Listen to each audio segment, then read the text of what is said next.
Hello and welcome back to another edition of the Portsmouth Basketball Podcast. I'm Mark. Hello, I'm Paul. And I would say we've got another guest again, but he hasn't moved. We have the same guest. We have the same guest. He's The just same sat here. We can't get rid of Portsmouth him. legend, Mark. Can't get rid of him. The same former Portsmouth smuggler, former Reading Rocket, former Team Solent, former Solent Kestrel, former Southampton, former Solent Stars, current GB Maxi. I mean, I could keep going. Is there anything else that we've left off the list? Well, we're going to have to ask him. I probably have. I'm probably halfway through the list. Halfway through? I reckon. Do it. Okay. Give Here him we an go. intro. And now, stand and cheer for your former Portsmouth smuggler at guard, number 6, Ryan Payne.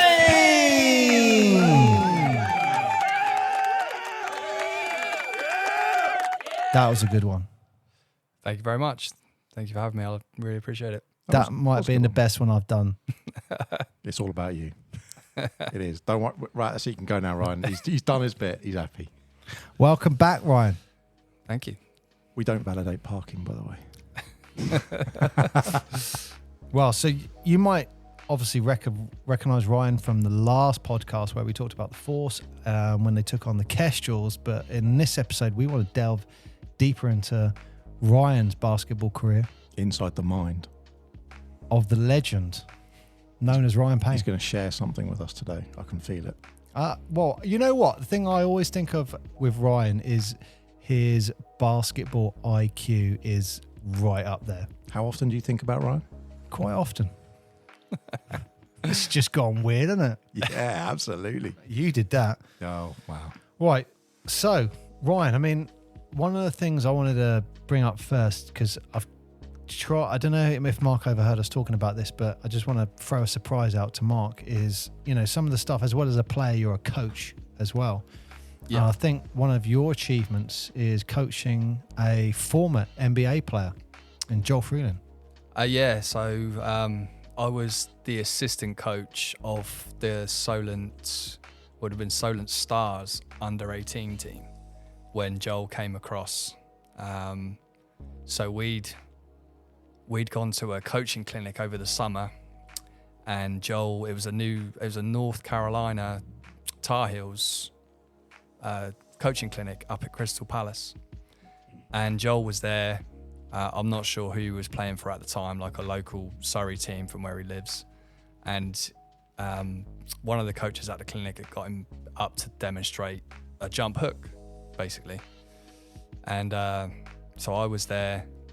Bev Guyman was there, and we went up and spoke to him after the clinic and just sort of said, who you're playing for, and that, and he basically said, I'm not committed to playing anywhere. I've only been playing for like a year locally. I used to play football, and then Bev started to work her magic as Bev used to do, and was sort of talking to him about possibly coming down to Kestrel or to Solent Stars as it was at the time. And essentially wanted to introduce Joel to her husband Jimmy, because we Jimmy at the time was a really good big man development coach, and we thought that he could, be a really good player. It was evident that he was, he had loads of talent. He was big. He was coordinated, but we had no realistic idea that he would come and play for us because he lived in, I want to say, Farnham or Farnborough at the time. I can't remember, one of those towns in Surrey. And so I'm just looking at his stats: 6'11", Yeah, so 248 pounds. So he wasn't that big at that point. He was probably about 6'9". He was still growing. Oh, tiny. Yeah. But he'd only been playing for basketball for about a year. So How old was he at that time? he would have been 17. Funny, isn't it? It's like 17, 6'9", and he's only just started playing basketball. Yep. Yeah, so I think his dad had sort of pushed him down the football route, and then he'd I want to say he had an injury or something. He stopped playing football and he kind of turned it. Someone obviously said to him, "You're massive. You should play basketball." And eventually we got Joel and his parents talking to Jimmy, and Jimmy did his normal thing of basically telling a player his life story before he even really got to know him. So essentially all of the local teams had been telling Joel, "Oh, we want you to come and play for our semi-professional Division 1 team, or we want you to be a practice player on our pro team, that kind of thing. We're going to pay you £200 a month or something." It was just really low level semi-professional basketball for a kid, and he was quite interested. "You're amazing. You've got to come and play for us." And Jimmy said, "You're a really big local league player. You could be a European pro. You could be a really good basketball player, but you just don't have enough fundamentals to get to that level." Yeah. And I was kind of there at that meeting, and it was the step back of, oh, well, this is the first person that's actually said this to me, because everyone else was just blowing smoke up him. And I think Rob Freeland, Joel's dad, really appreciated that, and kind of convinced him that, "Do you know what, this is the place for you. This is the guy that's gonna turn you into what you want to be." Because at the time he wanted to go to college in America. He wanted a professional basketball career, and a real professional basketball career. You've removed the BS out of it, didn't you? Yeah. So you got someone who's telling it to him straight. Yeah. And then, within probably a few weeks, he was showing up to our practices and just wowing everybody with ridiculous dunks, and just how strong and coordinated he was. Because normally you get guys that big, they're clumsy, they don't have great footwork, they don't know where their body parts are. Do you know what I mean? You understand? And he was just not like that. He's just really coordinated. And then the other thing, they tend to be weak on their feet, and he wasn't. He was just solid, Are you looking at players like that at that point going, you could be NBA? Oh, we never. I certainly didn't at that point. Maybe Jimmy's such a incredible basketball mind. Maybe he thought he had the capacity because of the size and the hands and the coordination. Maybe he thought he had the potential, but I thought that was not a possibility at that point, because he's so late to the game. So what is the, if you say that he's so late to the game, and obviously being 17, 6'9", yeah.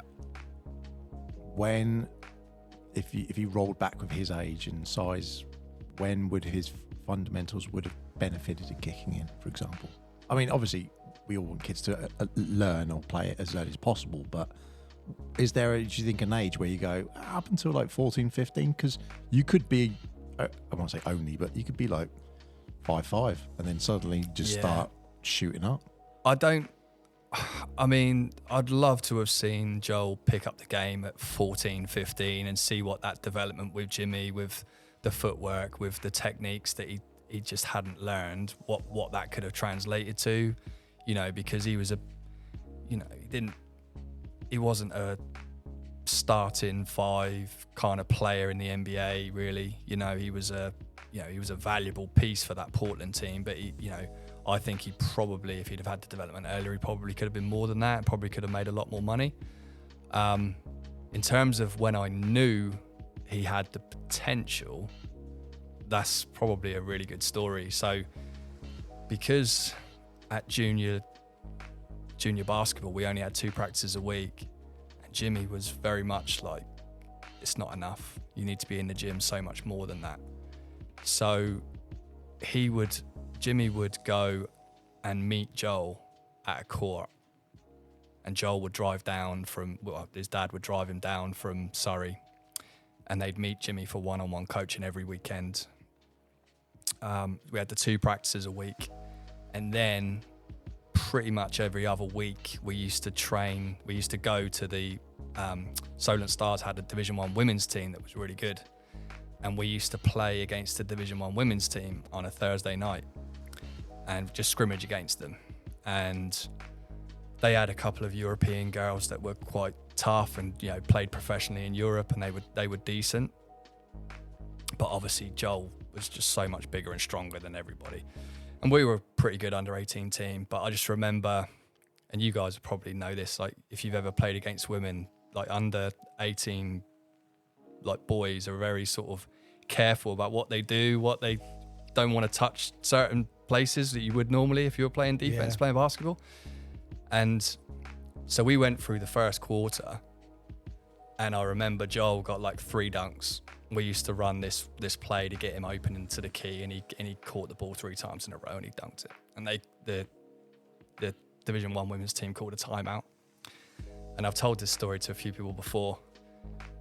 And it was a like silent gym, and all you could hear was the coach down the other end saying, "Don't let him catch the ball in the paint. Bump him, foul him, you know, grab him, do whatever you've got. Don't let him." And we're, you know, just shouting at the other end of the court, and we're in a timeout, and everyone's kind of looking around.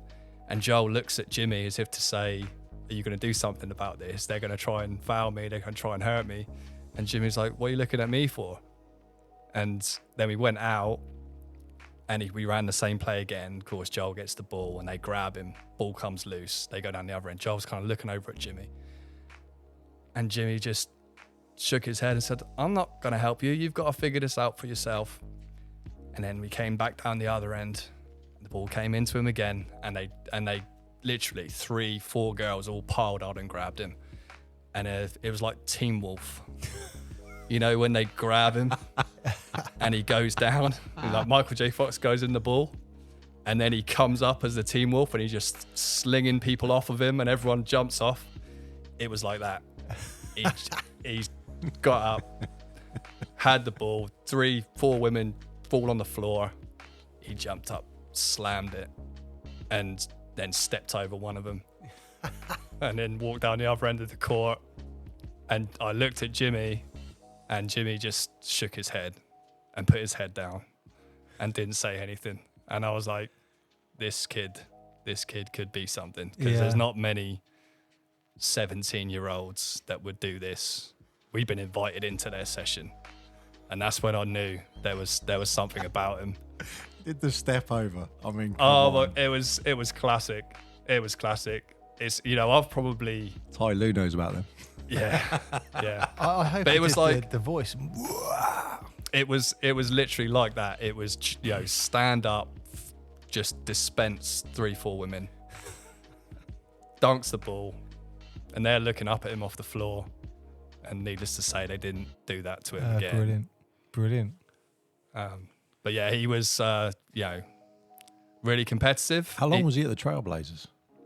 I don't know. He was there for 9 years, by the looks of it. So I remember when I met Ryan, you were talking about him then, but he was with Malaga, I think.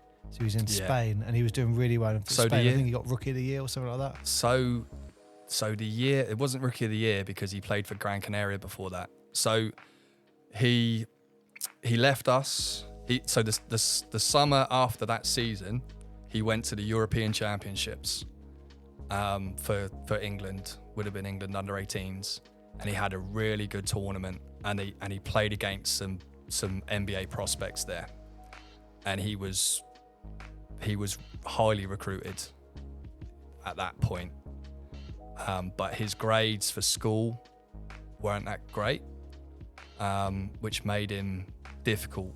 He had NCAA Division 1 teams trying to sign him.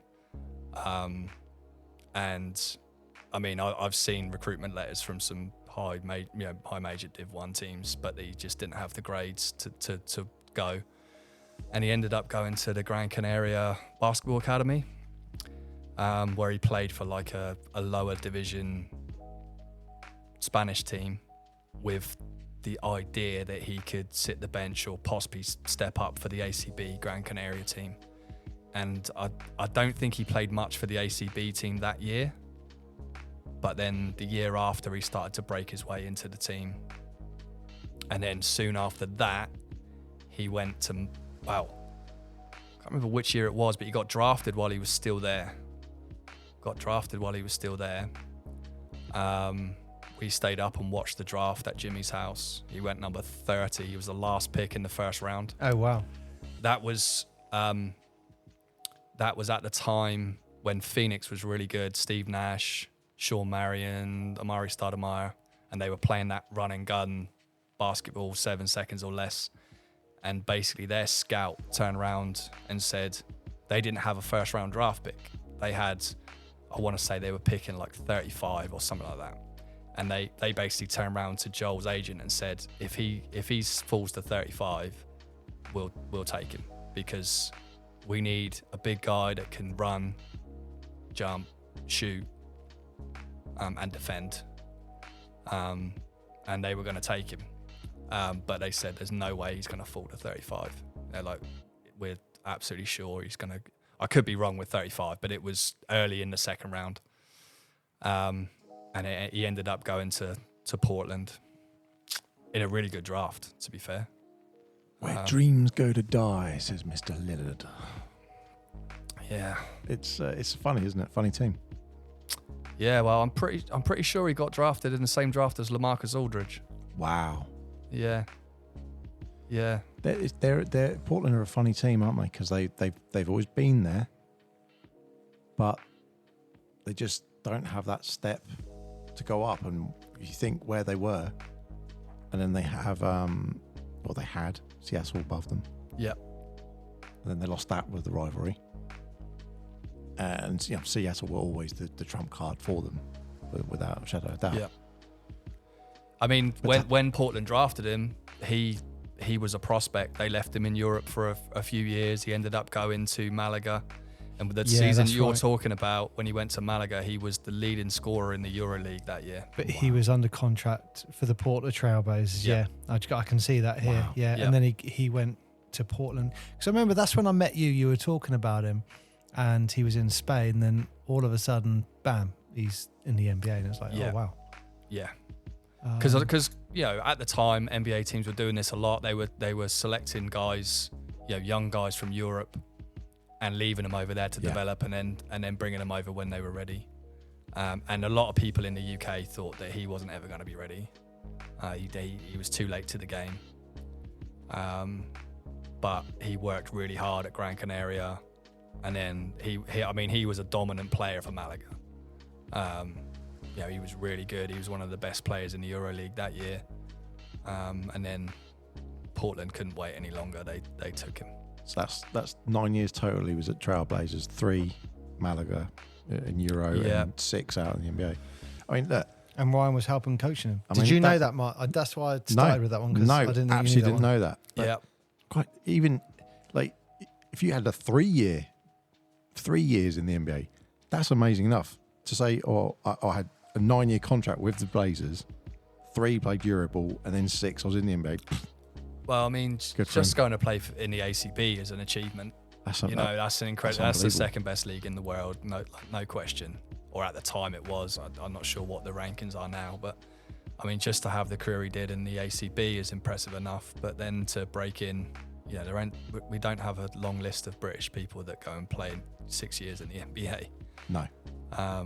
So he's a great kid as well.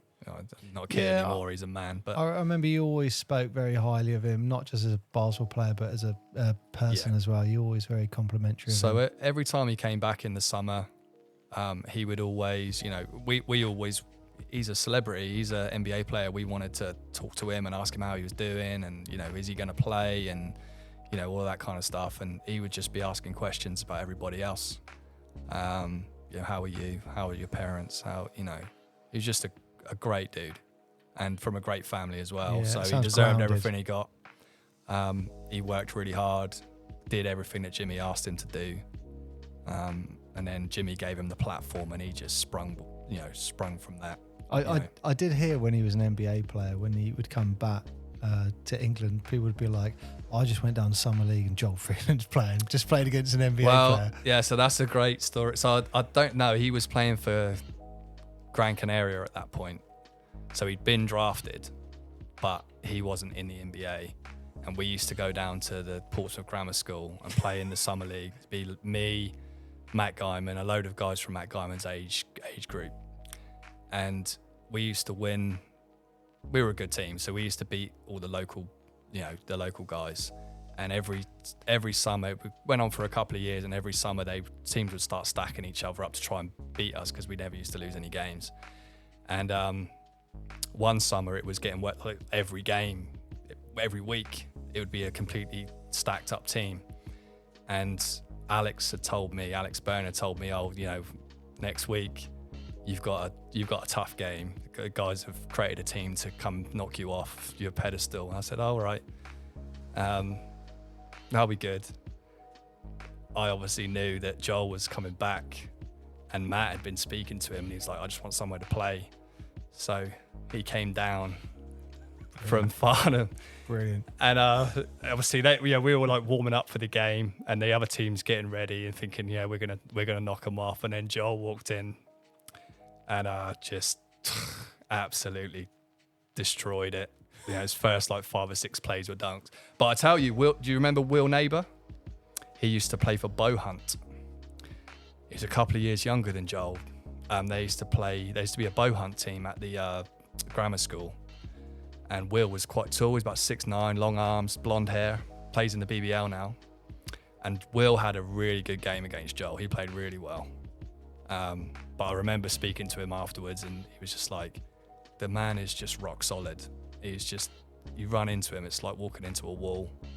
Yeah, well, I mean, at that point, just looking at these stats, he is 6'11", 248 pounds. That's not far off Giannis, right? Weight-wise. Oh, I don't know, but Giannis is 7. But it's still, that's a strong guy. That's a big dude. That's a strong guy. He's a big dude. Yeah. But yeah, no. Oh, that's brilliant. Yeah. Yeah, we got that Summer is League. Brilliant. Just got an NBA there's bringing player. in a ringer, and there's bringing in a ringer, and you're just taking them out, aren't you? Yeah, you know what? Somewhere in the world, someone's walked in with bloody Michael Jordan. Gone, we just got a new player. Jordan. No walks one's in. done that. And they have. You don't. Would you they want have. to play on a with Michael? Yes. No. Hey, look, if Fury take on handball and MJ's available for the Fury, 100%. I'm getting him in. I'll be the water boy, but I don't want to play on a team with MJ. No chance. Are you kidding me? You could get emasculated. He would, yeah. Like I literally, we just put the clip up on the Instagram of MJ from The Last Dance, where he's savage. It's like, I'm passing you the ball. Pay attention. Oh God! And he's just like, Mark, there are winners and there are losers. I'll be the loser. I'm quite happy with that. I'll be the ball boy. I'll say, MJ, what do you want? Would you like me to help you with your water? There's not a problem with that, but I'm not touching the ball, catching a pass from him, or even daring to do that. No chance. He was someone who tested. Yeah. You're like, if I'm giving you the ball, you got to do something with it. Do it wrong, well, you're out. We've said this about what Mick used to do with players. Like, you're going to run, it's like, right, you've made a few mistakes, off. Go warm the pint, that's it, you're done. Yeah, Mick, you miss a shot with Mick. Maybe one, definitely after 2. Well, I suppose it depends on the player. Depends on your player. If you are one of the more consistent shooters, then you would stay on. But if you came off the bench and you missed 2 shots, bam, sub. That's the idea good, of the coach, though, good isn't game. it? You spot like he's having a rotter. He's not moving right.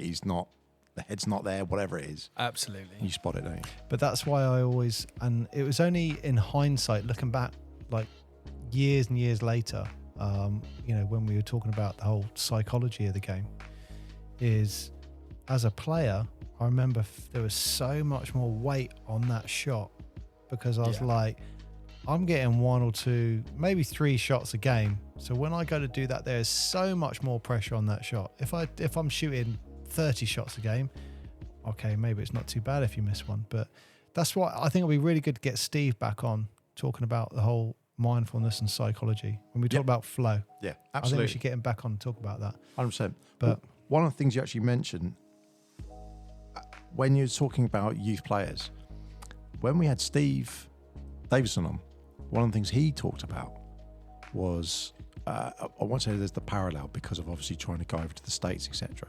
But one of the first things he said was when you're a youth player, you got so much access to the gyms. Yeah. And getting in there and just because you don't have families and you don't have all that sort of, being an adult responsibility sort of thing.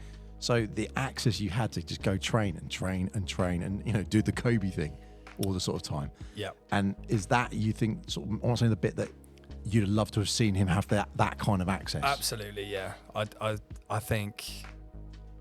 Because you're saying it was 2 training sessions a week, and then he had a couple with Jimmy. And then he would have a session probably once at the weekend, one-on-one session with Jimmy. Whereas doing post moves, going to college and stuff, and then saying, "Oh, you just in the evenings, so just kicking it around and just having hand-on ball contact and just game time." So one of the best quotes I've ever heard Jimmy say is, "There are sponges, and there are rocks."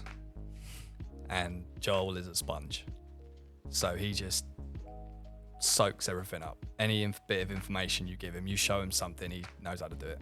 And some players, you show them something, you can give them all the attention in the world, and it just bounces off them because they're solid and they don't soak anything up. You've played with Paul. Which one is he? There are sponges and there are rocks. It's the best quote I've ever heard. It's so true. Hey, it's so true. Do you know what? He's avoided that question. He did. You know what? I can still visualize Ryan's face once. I remember there was this play we were an offensive play, and I was getting confused with it. And I remember I think we must have had 2-3 hours in a bus journey. I went up to Ryan and went, "Ryan, do you know this play we're doing? Can you just help me walk through it with me?" And he had this face of so much disapproval of like, why the hell do you not know this already? And he went through the basics, and it was like, I was like, all right. How many of those plays stay with you? I mean, as a coach, are they the ones that sit in the pocket? So, as a junior, we used so as soon as we got control of the ball, we had a play we ran, and it was the same play every time. There were multiple options off of it, but as soon as we got possession of the ball, we were in our offense, and to this day, it's the most complicated offense I've ever been involved with, I've ever seen. I could run that now like the back of my hand. I haven't done it in 15 years. Would you use that with anyone you were coaching? That's what I always find interesting when you have a sort of coach and then a player. It's like when you have ex-players who then do coaching, how much obviously they take from their journey as basketball. Like when you were coaching the juniors, there would be certain things that you would have told them that Mick would have taught you that maybe you knew you were teaching them, but maybe you didn't. They were just parts that were instilled in you from your basketball journey, then go to someone else's, and so it keeps that going, doesn't it? Yeah. So obviously when I did move from, I was playing and coaching at the same time, but when I moved into the coaching space, the whole program ran the same offense from under 12s up to under 20s. We were every coach, every team was running the same offense. Jimmy's offense called break to shuffle. And we all ran it exactly the same. So when I moved into coaching, it was understood that that's what I was going to teach, that's what I was going to coach. And the premise behind the offense is all the drills you could possibly do for teaching people how to screen, how to cut, how to pass and move, it's all within the offense. So, but if you go into like modern basketball, it will be viewed as very robotic because you go to a certain place, you make this pass, you make this cut, you send this screen. Whereas now basketball is very much read and react. And if there's probably pluses and minuses of both ways of doing things. It'll be very hard, I think, in a modern basketball to run that offense because the 3-point shot's worth so much now. As much as I don't like it at times, it's, ultimately, if you shoot a high percentage from 3, it's highly valuable. And we never used to shoot a lot of 3s because we were probably played more of a 90s style of basketball where we were trying to get to the basket and try and score easy 2s. So the Moneyball effect, isn't it? You got to just jack as many things as you can up, and the stats say if you hit enough 3s, you win the game. That's it. I would love to see how that would translate now. how that sort of play and how that, you know, that level of teaching and coaching would translate now. But I'm not, you know, in some respects, there were players that came through that program that were held back because they didn't learn how. I mean, I was a guard, so I had the ball in my hands a lot.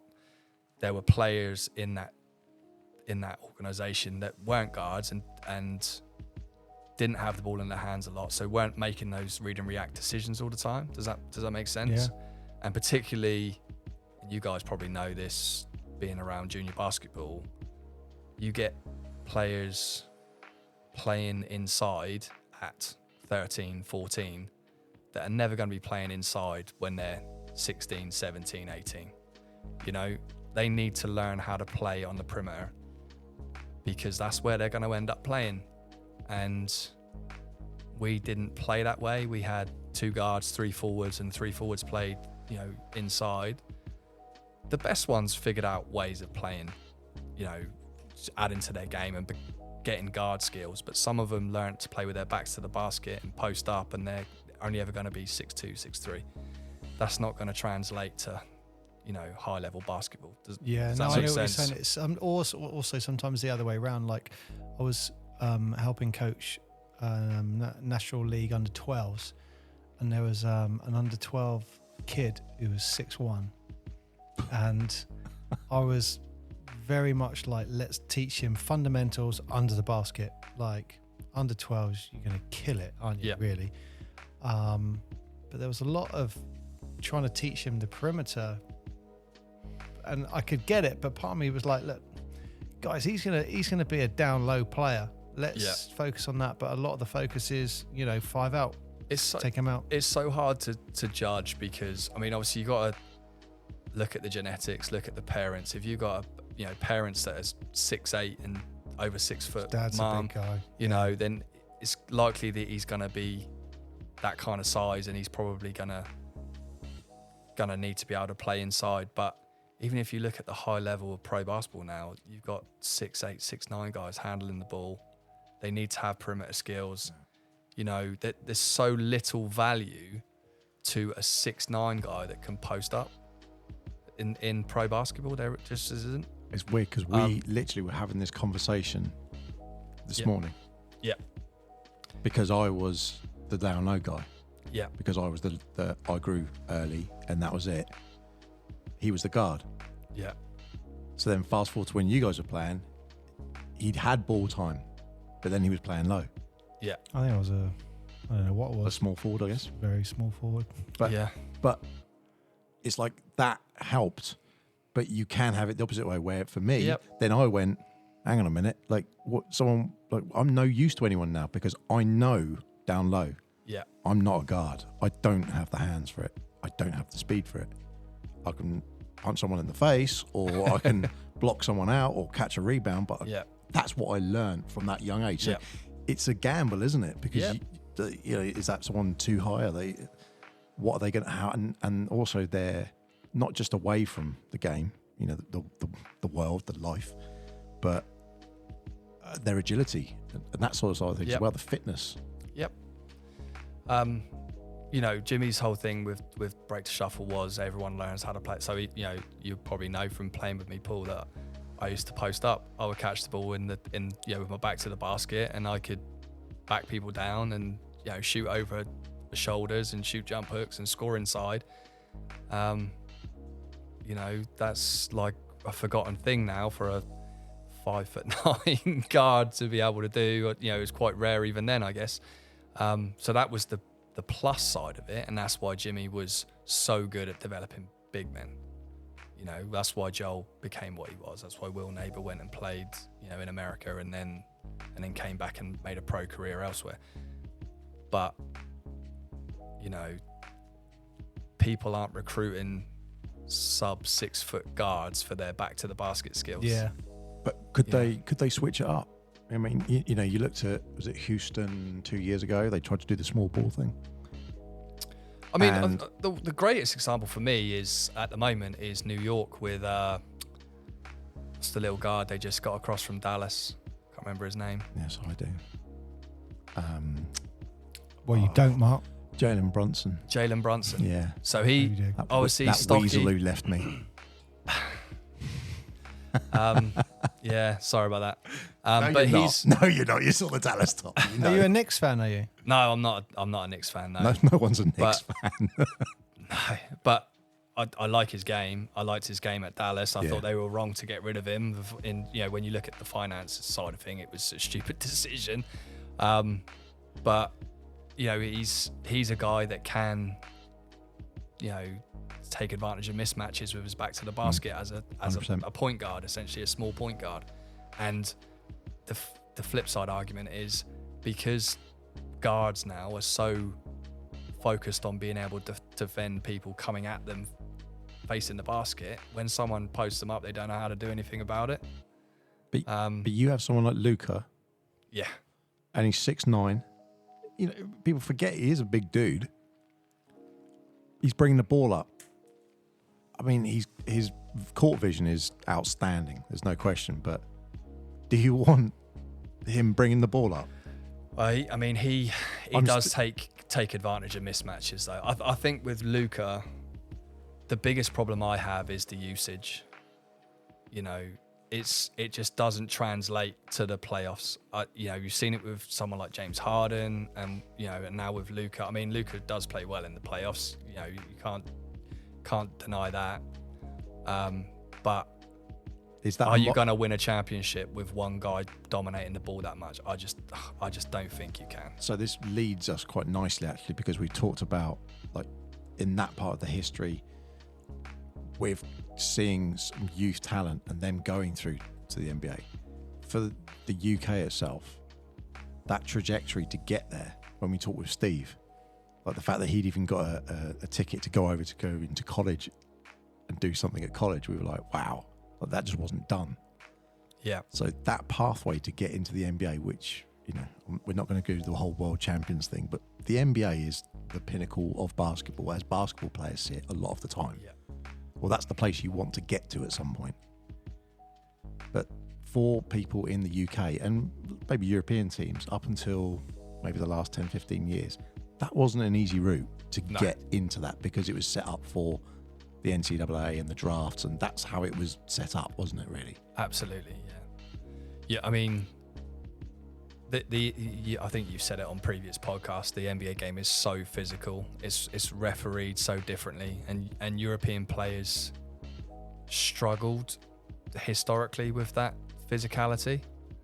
And so quite often the European players that did make it into the NBA were highly skilled, generally bigger guys that could shoot on the perimeter and take mismatches, and create mismatch situations. I think that's probably changing a little bit now. I think the European game is a lot more physical than it used to be.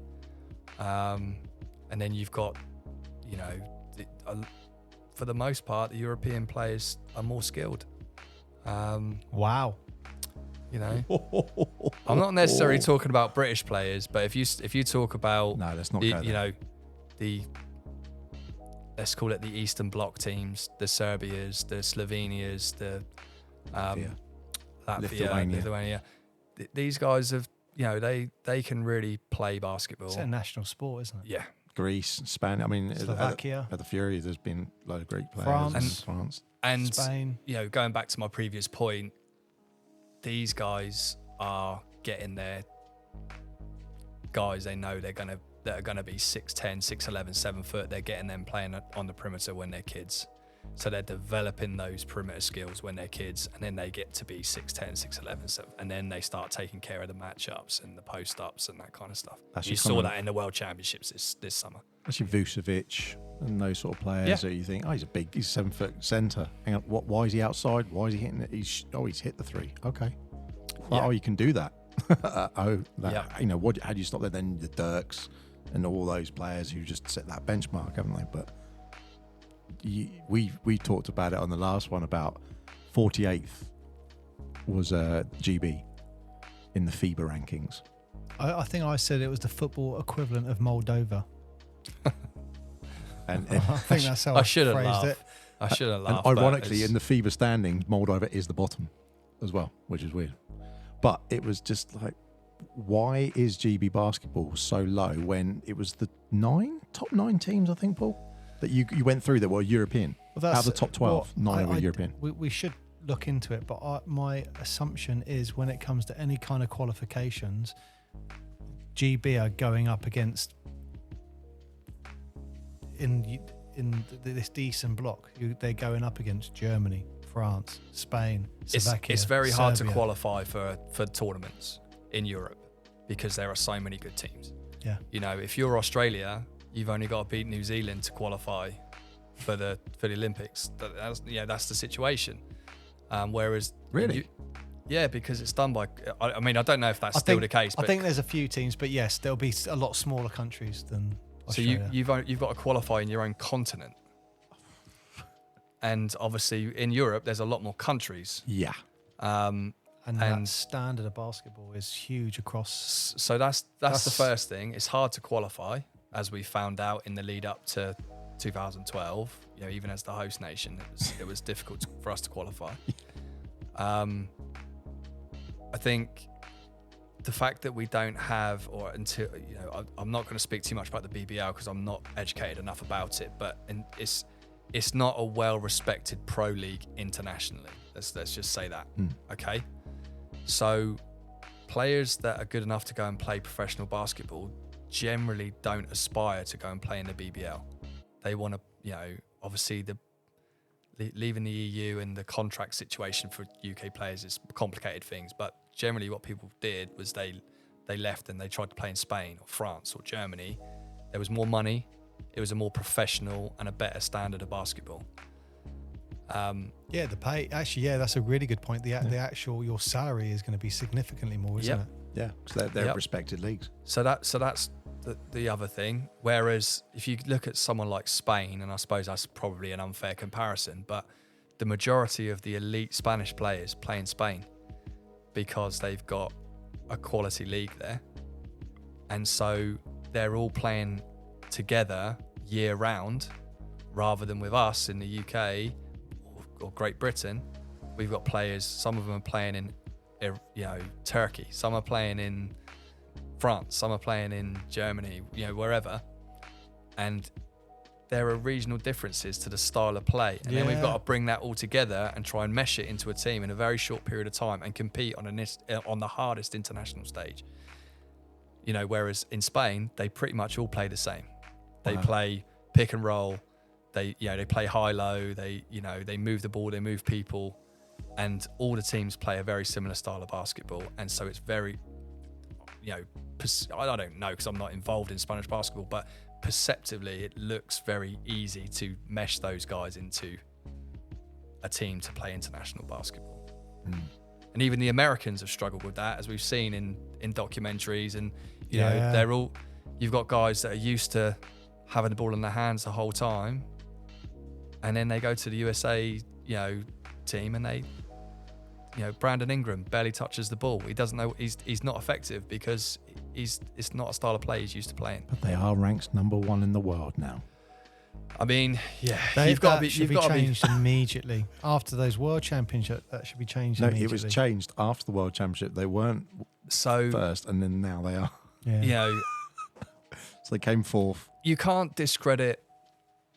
You know, if I tried to discredit Germany, I'd get lynched when I got home because my partner is German and she's obviously really happy that the World Championships, the World Champions at the moment. And you can only beat who's put in front of you. I always say that. You know, arguments of we didn't take our best players don't work. But if you look at it objectively, that USA team, only Anthony Edwards would make the USA team if everybody. Yeah, 100%. If everybody was, you know, available to play, Anthony Edwards would be the only one that would make that team. And he played superbly. Absolutely played his socks off. But yeah, you're right. So until you get those guys, I mean, the counter argument is Slovenia didn't have Jokic. Yeah. Not Slovenia. Sorry, Serbia didn't have Jokic. So, you know, he's in my opinion has to be the best player in the world right now. He's having a good time by the looks of it. I don't blame him. He's got like a 2-month party. But, you know, so if they didn't have their best player, it's the same argument. But do you think for the Olympics the Americans are coming? It kind of seems like they are. I mean, LeBron came out almost immediately and said that he was on board. Whether or not he's going to be in any shape to be able to do that, I've got no idea. But what was it, 38 or 39 next year? I think he's 39 in December, isn't he? Yeah, I think he's 38 now. Yeah. So yeah. Well, no, he's older than that. Isn't he? He came into the league at 17. He's in year 21. So yeah, he will be 39 in December. I think he's trying to get to 40, isn't he, and then retiring. Doing a VC. They're saying he's trying to wait for his son, aren't they? He's trying to wait for his son to make it in. That's what they're saying. That's interesting because it depends on who gets his son. So I follow a lot of stuff at the moment, and I mean, when you look at, you got to get him. When you think about the financial impact that LeBron has on every team he's been on, you know, even in year 22, let's say 23, if you know you're going to sell out every arena that you go to because he's there, and you've got a second round pick going that you don't, you know, that's probably going to be a failure anyway because it's hard to get a really good player in the second round, wouldn't you? Yeah. If you thought, oh, I'll draft him, make LeBron happy, get him here, because LeBron's tied it up so that his contract aligns with when Bronny's available to come into the NBA. He's done it on purpose. I wonder if you give him a poor contract and say, yeah, sure, we'll take you $1 million. Absolutely. Like a veteran. And if you're a franchise that struggles to make money or struggles to fill the arena or whatever, why wouldn't you? You know what? I think they're probably all looking at Orlando thinking that's probably where they want to end up, Mark. No, they're doing the whole Ohio thing. I think they're going to pull that card out. Right. We've talked about the coaching and the NBA. Right. Let's get on to Ryan and his career. So, I mean, Ryan, I thought that was Ryan's career we were talking about. Well, it was a bit. You know, that's. I met Ryan in the Portsmouth Smugglers days. So this was, you know, over a decade ago, and this was that team that was around for about, I want to say 5-6 years, maybe longer. And, you know, Ryan came into that team definitely as one of the leaders of that team, definitely one of the players we all looked up to, for sure. But that was probably, you know, you had a fairly good career up before that point. You know, you had a lot of stuff with the Solent Sons. That's the women's team. Yep. The Solent Stars. Correct, And, you know, there was that little stint as well with the Reading Rockets. Yeah, so I suppose after my junior days, which you've already kind of touched on, this where I got introduced to playing for Mick Byrne. So Solent Stars set up obviously they always had a Division 1 men's team, but Mick set up a second team in Division 3. And I tried out for the Division 1 team and I didn't make it. So Alan Cunningham was coaching and he didn't select me. So I went to the tryouts and they didn't select me. And there was a couple of guys on the team that they didn't select. So Clayton Milner didn't get selected. And then a couple of guys that I played with at junior level that had just somehow managed to turn back up to Southampton at the time, and they tried out and they didn't. So one of them, Dave McKay, did make it. He went to like the first 2 practices and left. Said, I can't stand it. I don't want to play here. I'm going. He was living in sort of Andover way, and he was like, it's not worth me. I'm not going to get to play. I don't want to do it. So Mick had obviously, I'd known Mick from local league and different things, and obviously he was always around the junior program watching and stuff like that, so we knew each other, but I'd never played for Mick. And he sort of reached out to me and said, come and play for me in the Division 3 team, for the second team, Solent Stars second team. So I did that. I then recruited Clayton to come and play. Dave McKay, who was looking to go back, I brought him back in, and then another friend called Liam Wyatt, who now runs or is involved with the Bournemouth Bears team. So we all played together at under 18, under 20s. Oh right, yeah. Actually, I just remembered Mick's funeral. There's one of the pictures we saw of you guys. Yeah. Yeah, no, yeah. Liam for Bournemouth, he was in it. Yeah. Yep. And then obviously Mick had a few of his local guys, so Andy Young, Jonathan Rumsey. Yeah, Rumsey. Yeah. I can't Chris. There's a guy called Chris. I can't remember. Craig his surname. Dawson was on that team. Oh really? Yeah, Craig Dawson was on that team. And then we had some juniors playing as well. Joel played, when he could. When he wasn't playing under 18, he played up onto the Division 3 team. That sounds like a strong youth team there, like a strong young team. Yeah. So obviously none of us really had any men's National League basketball experience. But we were quite hungry, and all of us felt pretty put out that we hadn't been selected for the Division 1 team. Was that like you got something to We prove? got something to prove, and we used to play our games before the Division 1 men's team at Fleming Park. But again, because it was at a time where most of the guys playing for the Solent Stars men's team, they weren't local players. They were all recruits from outside. So quite often, and we were obviously, a lot of us had all come through the program. Even the juniors that were playing would come through the Solent Stars junior program. And so quite often we'd come to a game and we'd have 300, 400, 500 people watching our Division 3 game. Oh wow. And we, when it first started happening, we thought it was, they would just come watch our game and then stick around and watch the Division 1 men's game. But quite a lot of them were all from the program, all the kids from the program with the parents and stuff. They used to come and watch us play. And because they didn't have to pay, the Division 3 game, you didn't have to pay to get in. As soon as the game finished, half the spectators left and stopped watching. So that sends a message. That sends a message, right? And we weren't that popular because they weren't a great team at the time. They were okay, but obviously they'd been used to, being really good. And we won the league that year. So Division 3, it was regionalised, I think, into 3 divisions. We lost a couple of games in the league. But I got called into a meeting. Well, Mick asked me to come to a meeting halfway through the season. The committee for Solent Stars called a meeting, and it was essentially about junior teams coming in, or junior players not being available. They've got this junior program underneath, and the players aren't filtering through and playing for the pro team. And they were really after Joel. That's what they were after. But at the time, there was uncertainty around Joel playing with professionals and what that would do to his NCAA eligibility. Now it's a bit more clear and you can do that, but at the time there was NCAA rules that if you played with professionals, you were deemed a professional, and then you couldn't play amateur basketball in the NCAA. But even in those days, the NBL Div 1, they considered that professional. Yeah. Wow. Yeah. So Jimmy basically just kiboshed it and said no, he's not playing for the Division 1 team. And obviously that wasn't popular because again he was clearly going to be a good player and would be valuable for them. So they called Mick in to answer for why the junior players weren't available, and then Mick asked me to come in.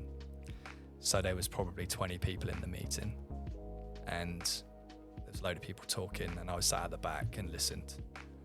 And then eventually, it got to a point where everyone could sort of volunteer information, and Mick stood up and said, "I've got somebody that wants to talk," and he sort of pushed me forward. To which I said, "We're not professional basketball players. We play basketball locally for our local club because it's fun, and we want to play basketball with people that we like and we enjoy playing basketball with. You're not giving us money. A lot of us are paying. Although you probably have already discussed this. Most of us weren't paying because Mick was paying for it all himself. And you can't tell us where we're going to play. If, firstly, you didn't want us on the team in the first place. You didn't select us when we tried out. You said we weren't good enough. And now suddenly, because we're doing well in Division 3, you've changed your mind and you want us to come and play. Well, we've got our own team and we're happy." And that was kind of how how it ended. Like mic drop. Where, like, Yeah. at the end. And you know, if you try and make us come and play, how are you going to make us? We just won't play. So you know? how many of those players from Div 3 do they want to go up? Well, they wanted Joel, obviously. Although Joel didn't play that much for us because he was obviously committed to the under-18s. Clayton, they wanted Clayton, and they wanted Dave McKay back, but Dave didn't want to play anyway. They never made any noises that they wanted me to play. So I don't know. I hope you don't mind me asking this. Why did Mick ask you to go in that room? Is that because you were just going to... Were you the leader of the team? Were you just going to say it as it was? So I was running the practices. So Mick would let me run the practices, set out the offense, set the defense. You know, I was basically player coaching the team, and Mick was then during the practices, and then in the games, Mick would run the bench, call the timeouts, you know, all of that stuff.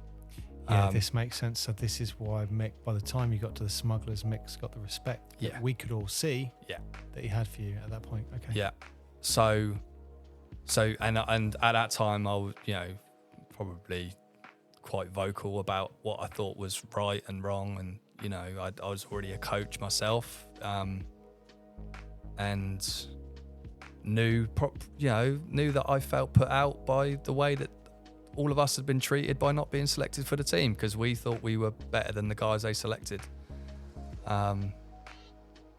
So he wanted me, I guess, to have a voice. I'd never asked him, but that's just my assumption, that he just wanted me to be able to voice my frustration about the whole situation, and I've really appreciated it, to be honest. Yeah, get it all off your chest. Yeah.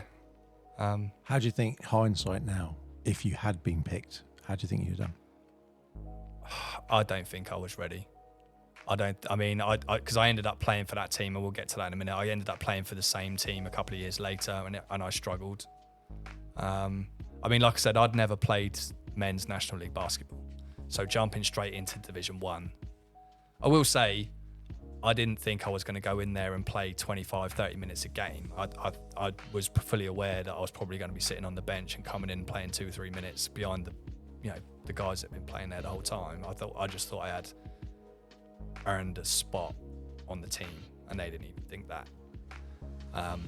But I wouldn't have made any difference to the final result of the season. I wouldn't have been able to. Maybe Clayton would have, because Clayton was, more physical. He'd been playing with men when he was 14, 15, in Zimbabwe. Yeah, so Mark, just for your information, so Clayton, a guy called Clayton Milner, he also played for the Portsmouth Smugglers when Ryan did. He's probably, I want to say he was top 3 scorers every game, almost certainly. Yeah. He was just, big guy, quick, inside. He was just a strong guy. He was just one of those guys, so he was about 6'3", maybe 6'4", but played like he was 6'8", really strong. Just, again, real clever around the basket with his footwork and his touch, and just being in the right place at the right time. I always remember he had a great, a great shooter, especially around the key. He was just always a solid shooter inside the key. He's got that ball, he's free, it was going in. Yeah. So Clayton probably could have made an impact to a degree, but they just weren't that great a team. And in Division 1 at that time, you needed 2 really good Americans and then a really quality British supporting cast, and they didn't have it. We just didn't have it. So I don't think it would have made that much of a difference. But yeah, we that season we won the league. It was like the Division 3 Southwest, I think we were. No, Southeast, sorry. Southeast, because we were playing against London teams. Upset some pretty good teams. Went through to the playoffs. We played a team from Aston that had 3 ex-BBL players on it, and they were sort of thought of as the team that was going to win it all. And they came down to Fleming Park. they were a much better team at home than they were away. So they didn't finish strongly in their league because their BBL guys were only really playing home games. But they came down for the playoff game, and they thought they were going to beat us, and we beat them by about 20 points. It's interesting in that mentality, isn't it? Where, we won the game before it starts, how much of an effect that has. Yeah. Especially if you're the opposition, knowing that. Yeah. So that was one of the best games. And then I think that was the semi-final. And then we played at Rivermead in Reading, the Rivermead Leisure Centre for the final. And that was against Derby Trailblazers, who were in Division 1 now. They were an up-and-coming team like us at that point. And we lost by 2. And it haunts me to this day. Oh, really? That still haunts me too, because that's the best season I've ever had. Like, the most fun season I've ever had, because it was a bunch of guys that I really liked. Played great basketball. We had people watching us.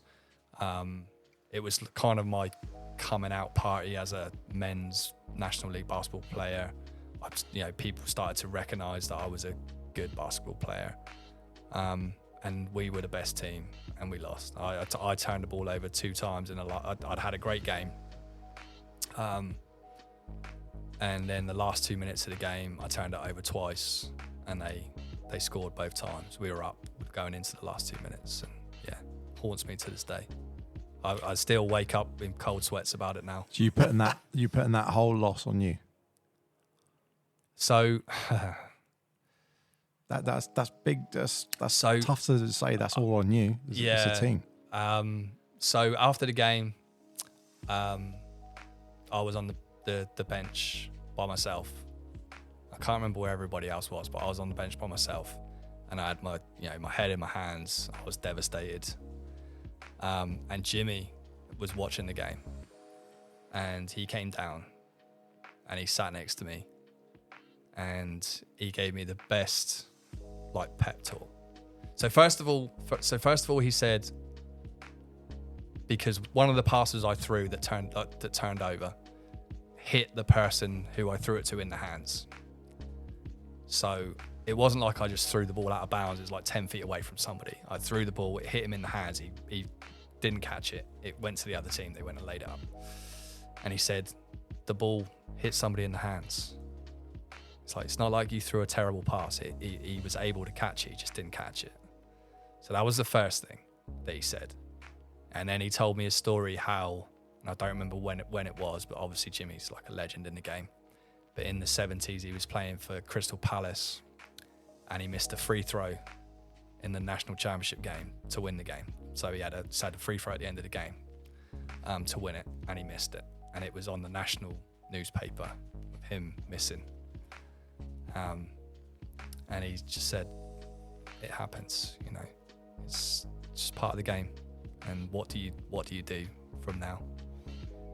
And if he hadn't said that to me, it'd probably be even worse how I feel about it now, but it still haunts me to this day. What could have happened? Yeah, because sorry to interrupt, Paul. When you look at so Derby Trailblazers went up into Division 2, went up into Division 1. They're now a well-established Division 1 professional basketball team. And what could have been if it was the other way? Yeah.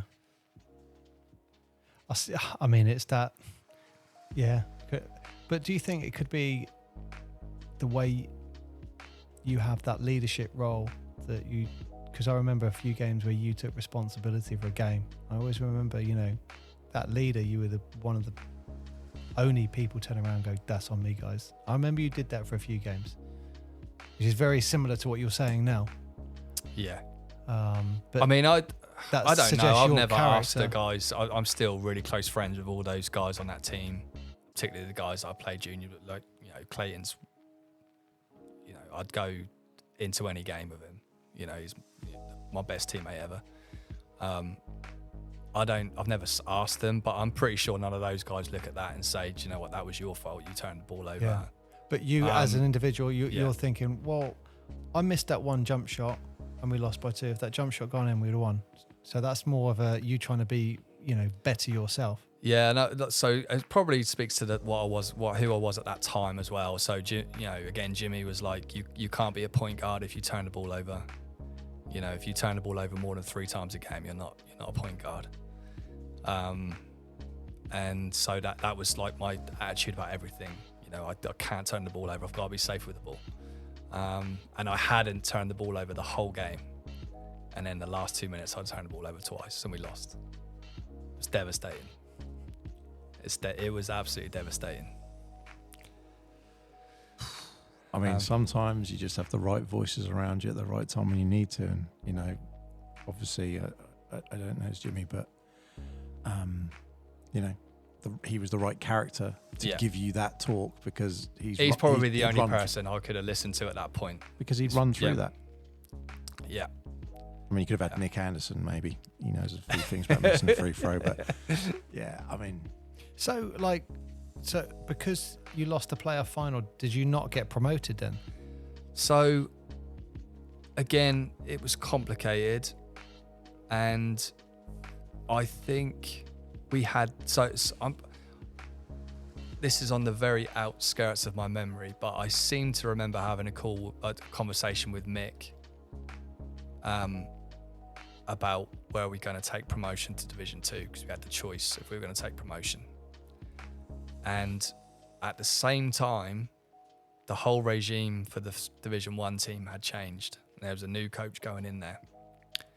And they'd approached me and asked me to play for the Division 1 team. And Mick had asked me, are you going to come back and play? And I said, Mick, I've been asked to play for the Division 1 team. And he said to me, you're good enough to play for the Division 1 team. You should be playing in Division 1. So it was kind of a mutual decision that I did that. Clayton did as well. Liam and Dave both left. And the team stayed in Division 3 for, I think, 1 more season. And then might have been 2 more seasons, actually. And I played in Division 1 for 2 more seasons, and then Solent Stars folded. Yeah, and the very next season the Smugglers started. That ties up with what I remember. Yeah, so I must have been playing for the Solent Stars Division 3 Solent Stars 2 team then, because I remember I played the last season before it folded. Yeah, and I'm not saying this disrespectfully at all, but we were a poor team. We just didn't have a team. Yeah. And I think it was like 8 players, maybe 9 players, and we were getting beat most games. And then Solent Stars folded. Yeah. And then the Smugglers happened. So the last season at Solent Stars Division 1, Southampton Trailblazers set up a Division 3 team. So Mark Jackson and a load of the guys from the Division 1 men's team had set up a Division 4 team with Southampton Trailblazers. And so that's right, yeah, the Trailblazers with Sylvain Dono as the coach. Yeah. And so that opened up the opportunity for me to get a lot more court time and take more of a prominent role in the Division 1 team. The team hadn't made the playoffs in quite a number of seasons before that, and then we had 2 Americans come in. We had a pretty solid, British base around us, and we made the playoffs for the first time in a long time. We were 8th, so we took the last playoff spot. And then we lost to Worthing in the first round. Worthing were by far the best team in the league. Worthing Thunder. We lost to them, and the team folded. The Solent Stars folded. So what happened to the Stars and why did it fold? It was just financial, or I believe so. So the guy that sort of the owner of the team, Bob Pauly, I understand there wasn't enough money. We weren't getting a lot of crowds at that point. it was just not financially viable for him. From what I don't know the full details behind that. I didn't get involved. I suppose it's difficult as well when you got the Trailblazers there as well. You potentially splitting your audience, aren't you? Yeah. So and with the Trailblazers, a lot of them were local guys as well. So you had people wanting to go and watch that. They didn't have to pay money to go and watch Trailblazers play. So Solent Stars ended.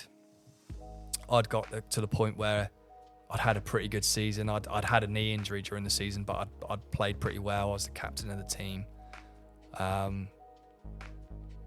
And we made the playoffs for the first time in a long time. And then it folded, and there's no Division 1 basketball. And that's where I'd kind of strive to get to. And it just wasn't there anymore. And then up comes Mick again. And you then go to the peak of your basketball career walking into Portsmouth College. Yeah. So Mick obviously set up the Portsmouth Smugglers National League team. That was in Division 4. At this point, I think we were just behind the Trailblazers, so they'd got promoted, hadn't we? So we were like behind them all the time. That's right. So that last season of me playing for Solent, Trailblazers were in Division 4. They got promoted, so they were in Division 3. And then Solent Stars folded. We moved into, a lot of the guys that were, local guys that were playing for Solent then ended up playing for Mick in Division 4 for Portsmouth Smugglers. So that's how that whole thing started. And I remember that first season, one of our future best players was going to be Andy Ong. And I want to say he went to Bognor, because when we were in Division 4, I'm pretty sure we played Bognor against Andy, and then he jumped back, transferred to Portsmouth Smugglers. Yeah, I don't know. Was it you who broke the guy's ribs at the end of the game? Can you remember that when we played Bognor? No. It was a tied game, and Portsmouth get the ball, Smugglers get the ball, fast break, 3, 2, 1.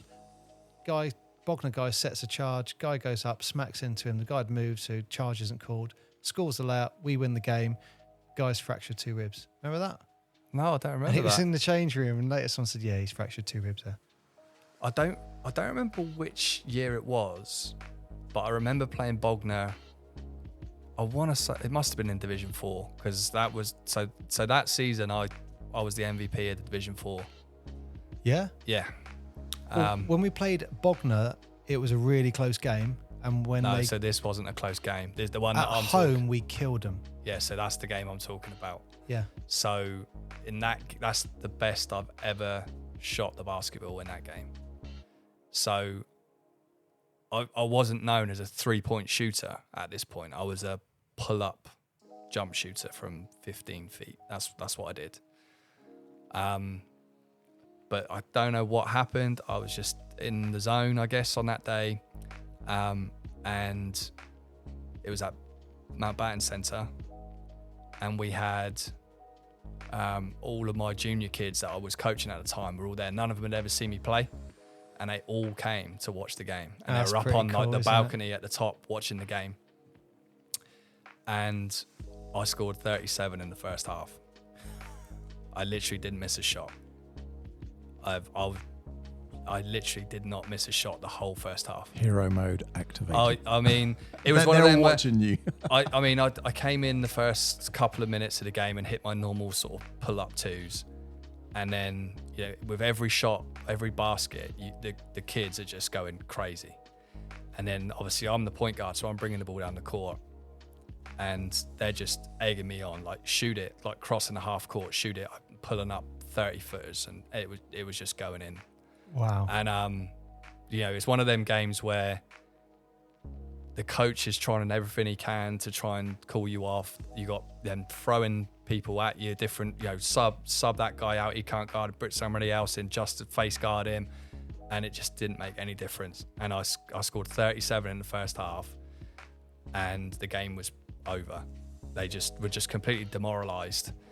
And I didn't even know, I was so in the zone, I didn't know what the situation was. And I barely played in the second half. I played like 2 or 3 minutes, I think. And then Mick brought in, which he rarely ever did, brought in the second 5. And I went into the change room after the game after we'd won, and it was one of their players that said, you scored 37 points in the first half. And I said, no. So I've got no idea. Are you serious? He said, yeah. It's 37 points in the first half. Finished on 37, didn't score another point in the game. Wow.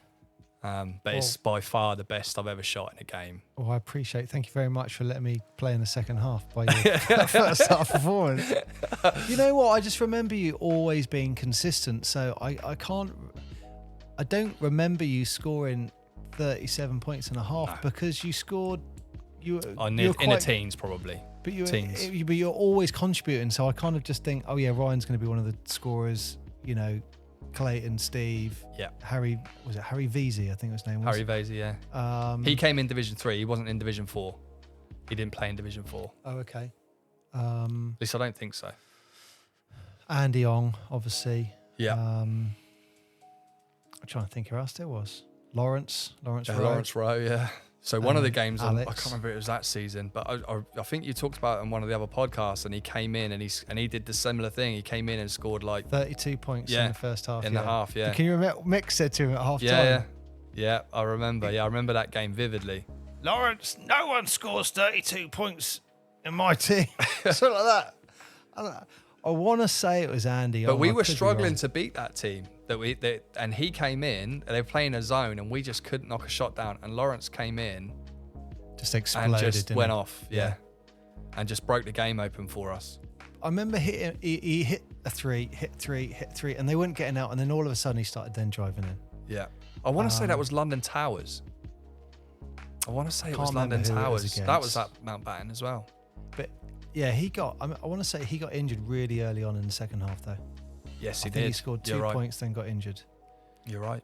But yeah, so we won the league. Again, it was a regionalised league, and I won the MVP. I can't remember what happened whether we went to the playoffs or what happened. I can't remember. We didn't win. I don't remember. I can't remember. For me, it was just like a ride. I was just sat on the ride, holding on to a couple of capes, just enjoying the show. That's how I always look back at it. But I can't remember about playoffs. I mean, the only playoffs I remember were later on as we went up. Yeah. But yeah. Yeah, so that was that. And in Div 3, so maybe Harry got in. So we got promoted. So we got promoted, but I didn't play so I didn't start playing the next season. So that was my season or half season at Reading. So again, you had the opportunity to play Div 1 again. Again, yeah. So I was chasing that Division 1 dream, if you like.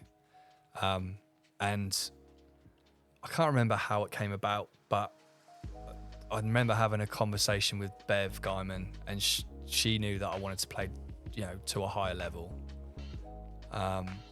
And Reading were basically getting rid of getting rid of their point guard from the previous season. The team chemistry wasn't working, that kind of thing. And she talked to the management at Reading and said,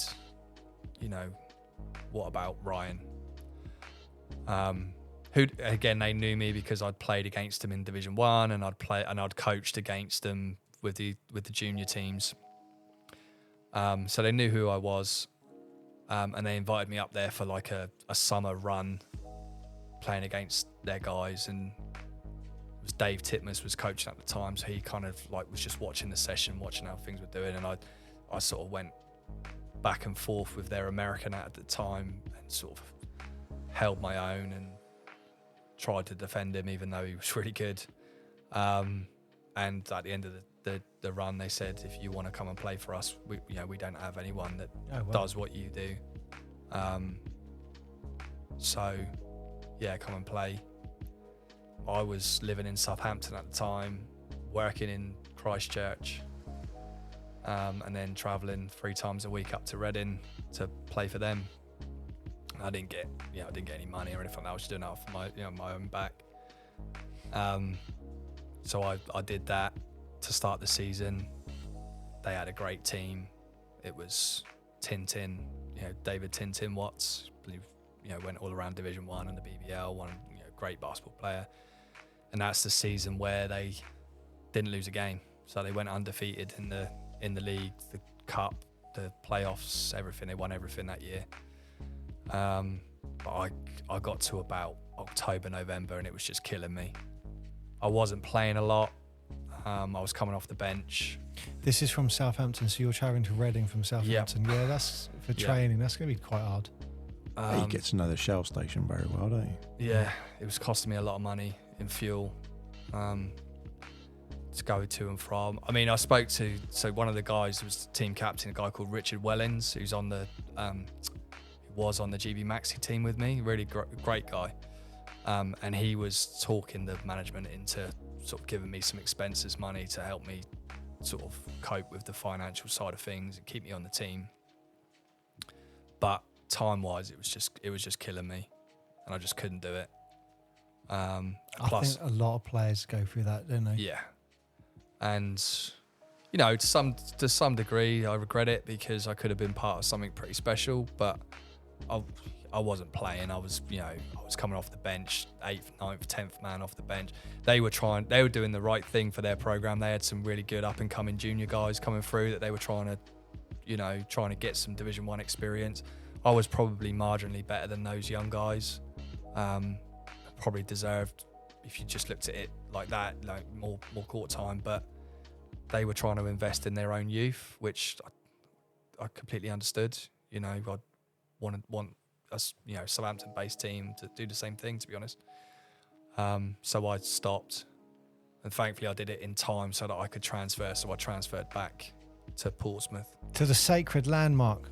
Transferred back to the blue army. Rescinded the passport. Stopped being northerner. Yeah. No, I back to the coast. I can't remember. I want to say it was Div 2 or Div 3. I want to say Div 2, but at a certain point we got into the same league as the Trailblazers. It was Division 3. Were you back for that? So when I left Reading and came back to Portsmouth Smugglers, our first game was against Trailblazers. Oh, okay. But it was at Mountbatten Centre and gone. So I was just going to say, talk me through, you're playing at one level, and then you come back to play at a different level. Oh, what's that transition like? Yeah, what is that like? Did you think when you came back, I feel more comfortable here? Or did you think I can cause a riot here? Mark, I think he saw me in training and went, I'm glad I'm back. That's what I think the answer is. He brought the Michelin Man of training. I mean, so there's a few things. So I'd always strive to play at that Division 1 level. That, I'd never had any aspirations of playing in the BBL or any higher than Division 1. I came through a junior program, and that was like going to watch Solent Stars on a weekend was the highlight of a weekend. And that's what I wanted. So it was disappointing to kind of every time I got to that level not be able to sustain it for a career. So there was an element of this is like a step down. But I always got to be me. Whenever I went and played for one of those other Division 1 teams, I was kind of always trying to prove myself to somebody, and I've got to be a set-it-up point guard, or I've got to be a scorer, or I've got to be this, I've got to be that. And when I came and played for Mick, he just wanted me to go out there and be me. He trusted my judgment, so it was fun. And at that point, because I'd spent 4 months, it was just a slog of, commitment and, commitment to your body, commitment to, practice, being on time, driving, it was tough. Sometimes I was literally showing up for practice 5 minutes before practice started because of how long it took me to get there.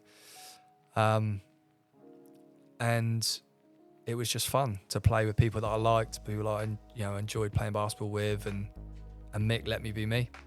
And that's, I suppose there's a dual story here. I was always potentially trying to get away and trying to play at a level that was beyond where Mick was coaching, but also I always came back. because it felt like home, I guess. Yeah, That did makes you, did you ever I don't mean this the way I hope it comes across nice. Did you ever Mick ever ask you for money?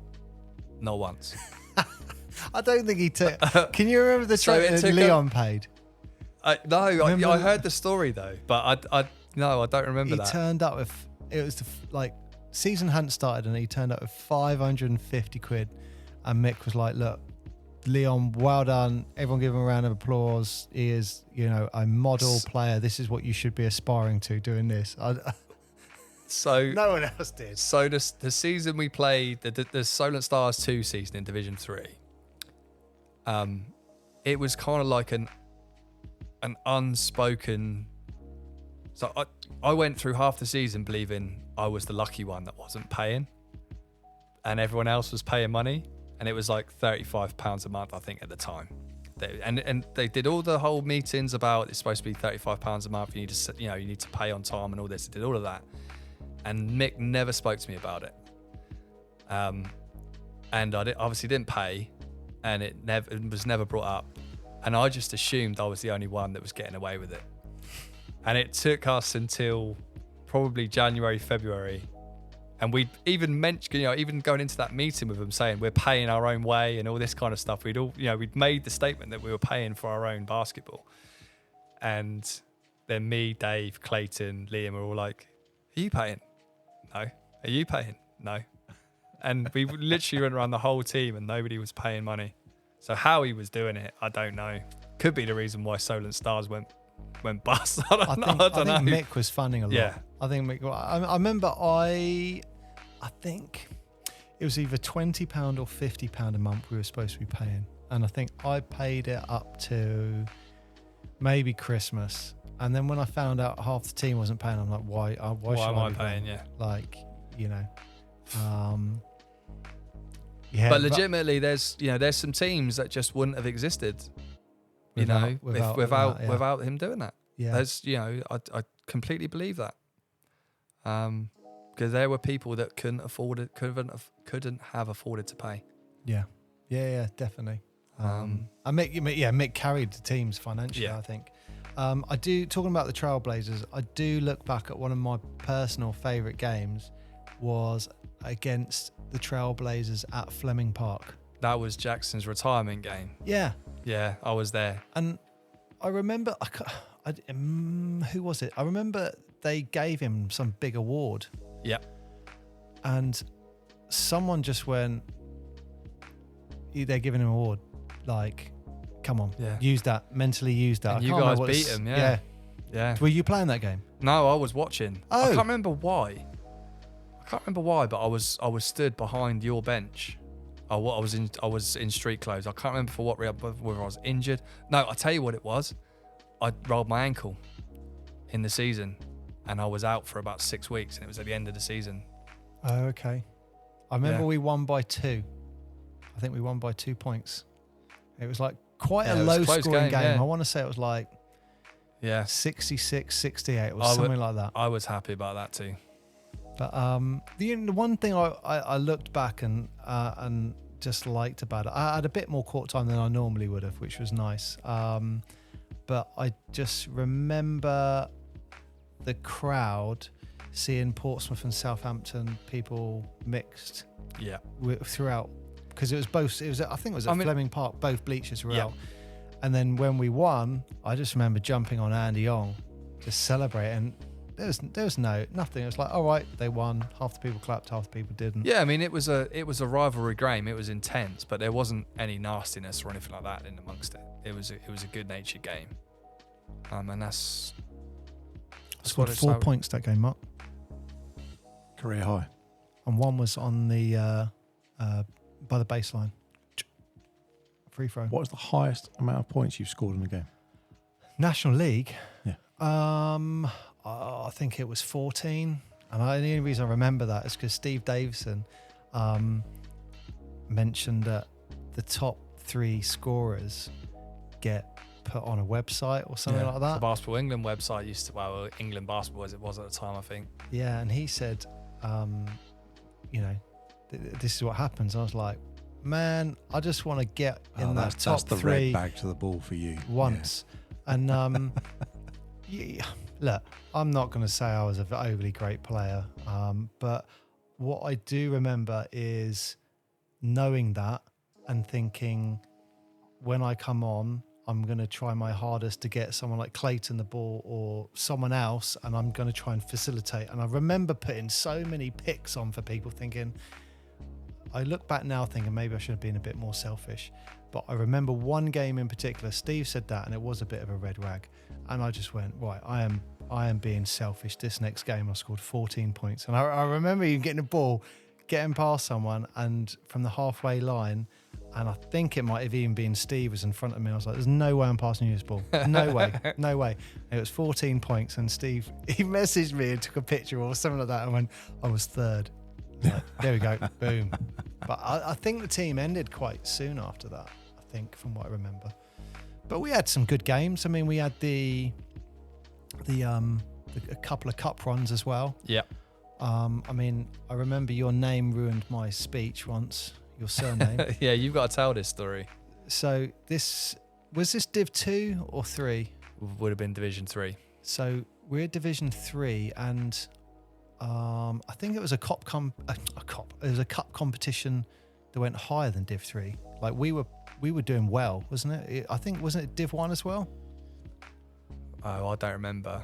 I don't remember. I No, it was the final of the trophy, I think it was. So like, I guess like the Carling Cup equivalent. So I think it was at Manchester. We weren't the highest league, put it that way. So we got to the final when we were playing Brixton, and Mick took us all up the day before. Yeah. And I think we had a meal together, we had a few beers, something like that. And Mick wanted everyone to give this speech or just say something. And I always remember Ryan, he was saying, don't finish the game regretting something that you haven't tried your hardest or something like that. I visualised, because you were sat to my right. I can still remember you saying it. And everyone kind of went around. And it got to me, and I just thought, I'm just going to say something funny, because these guys are a lot better than me. Why would I try and say something, say, yeah, you need to try and do inbound passing? I thought, let me just say something funny. So I went with, Payne sucks, chicks dig scars, glory lasts forever. I thought, brilliant. But as soon as I said Payne sucks, I've got Ryan Payne sat next to me. So I went, Payne sucks. What are you talking about? I was like, oh, hang on. So I had to change it to physical pain sucks, chicks dig scars, glory lasts forever. And they're like, oh, okay, cool. Thank you, Paul. See you later. Sit back down. Thank you. But who let him out? It was from a film. It was that American football film I saw. Yeah, like the Replacements. The night before or something. Yeah, you threw me off my speech, because that's what at the time that was a really favourite movie of mine. Were you going to say the same thing? No, I wasn't. But it was a bit too corny for me. But but no, you threw me off because I wasn't expecting anybody to break that one out. But yeah. I think I was the last one. No, you weren't. I was. Oh, were you? Yeah. Maybe, yeah. I remember sitting next to you. But yeah, no, and then we had the cup final the next day. I think one of the things you just mentioned there, I always find interesting, is how you've mentioned about you have playmakers and you also have like players who play specific roles. Yeah. And they're there. You're here to do something. Yeah. And you've brought it up, Paul, a few times where Paul, the mix come up to you and been like, right, you go in there and you annoy the hell out of that guy. Like you become the irritant for him. That number, that's it. Don't focus on anything else, just that person there. Yeah. And that's what I liked about Mick. He was I think Mick, for me, he managed me and my expectations well. So he would say to me, Goodell, you're going to come in this game to give Clayton a rest. That is your role, or someone. And you just got to, Goodell, you got to work your ass off for 5 minutes. If you do well, you might stay in longer. So I went in thinking, my job is let Clayton have a rest, and I can get 3 fouls or whatever. But then he'll take a different approach with it, and that's the coach's skill, isn't it? Yeah. Knowing not what I need to do strategically, but how do I get what I need out of that specific player to make this all come together.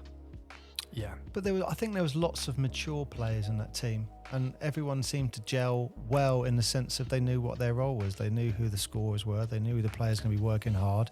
If someone turned around and said some advice, like if Ryan says something, Mick's like, right, fellas, listen to what he's just said. So it was an intelligent team is probably how I'd phrase that. Yeah, absolutely. It's something I always cringe at a little bit when you hear like disenfranchised or whatever word you want. Players say, "I don't know what my role is on the team." Because for me, every good team I've ever been with, that doesn't result from the coach or someone on the team saying your role is to, set picks or knock down threes or whatever. Those relationships happen, ergonomically, if you like, is that the right word? I don't know. It's evident from the way that you play what your role is on the team. If you're on a team searching for a role and you need someone to tell you what your role is on the team, then you don't know what kind of basketball player you are. What are your strengths? What do you bring to the team? Find a way of making those strengths a strength of the team. I've never sought out a coach to say, you tell me what you want me to do, or you tell me what my role is on this team. Like, I know what strengths I bring to the team, what value I bring to the team. I don't need someone to tell me. Maybe that's, a strength of mine that I know what my value is, or, and some people don't have that. I don't know, but it does make me cringe a little bit when people say, I don't know what my role is, or coach won't tell me what my role is. Like, find a role for yourself, create a role for yourself on the team, bring value to that team. Anybody can go out and, try and stop a good player from scoring. Anyone can track down loose balls, or, learn the offense and know where the next pass is supposed to go. There's things you can bring to the table. That's not always fun. That's not always glamorous. That's not always where you get all of the pundits and, people praising you as a great basketball player, but it's where you get people wanting to be your teammate. Dennis Rodman. Yeah, absolutely. Barely made the score sheet, if ever. Yeah.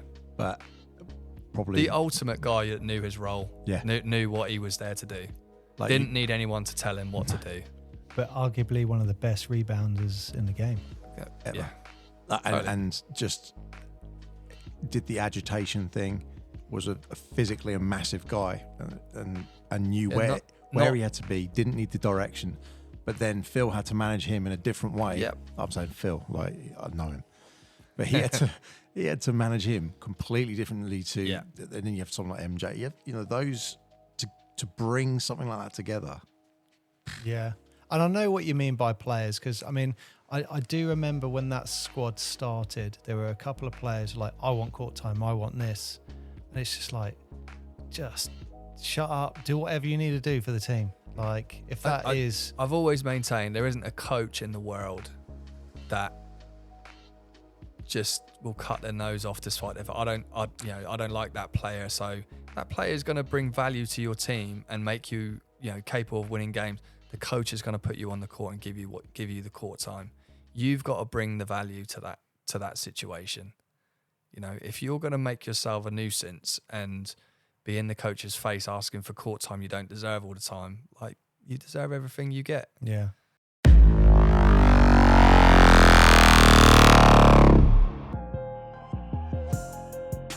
So that ends this episode of the Portsmouth Basketball Podcast. Part 2 of this interview will be coming out in 24 hours, so tune in for that one. But until then, wherever you are and whenever you're listening, we thank you so much for your support. Till then, bye-bye.